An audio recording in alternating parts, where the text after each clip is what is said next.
going to ask So you, good to hear. tonight is opening game of the Astros. Yes. So do you have any little story about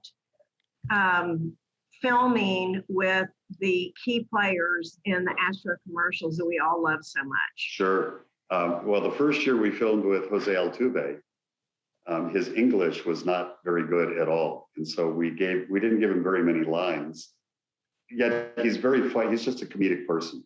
And so after we filmed the second commercial, he goes, "You know why I don't have more lines?" And we said, "No, why is that?" He goes, "My English, it sucks." Oh. And we did one commercial where the three of them, it was Correa and Springer and Altuve, were all riding a bicycle built for three. And Altuve was very nervous to do it because he had never ridden a bicycle in his life. And so they convinced him to get on in the middle seat.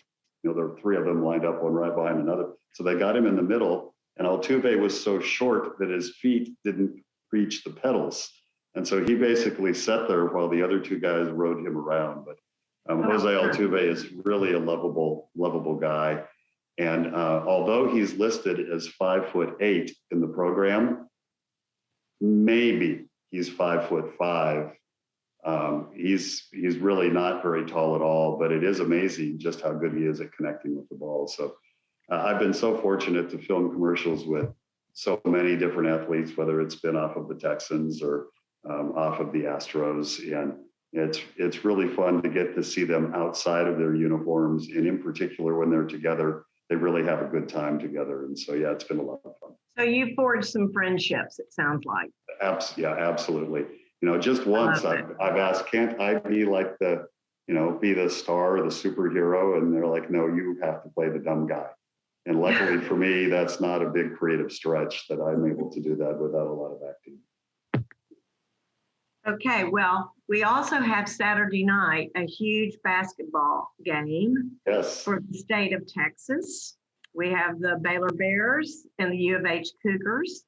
And, that's going to be one of those. At my house, 3 of my 4 went to Baylor, and my parents went to U of H. So I think at my house, it's going to be whomever has the ball at the time.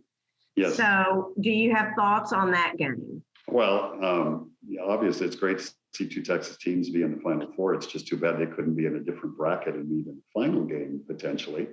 But look, I live in Houston. You've got to go with U of H, who is, has done this while it's been a long time ago, has been there in the past.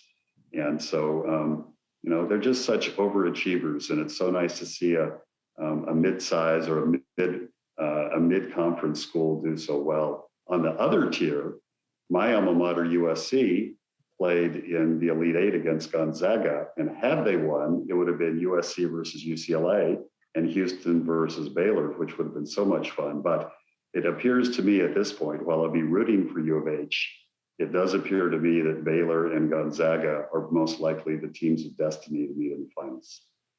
Well, it'll be a fun I think it's 4:20 on Saturday. So that's right. A fun activity. The Saturday before Easter.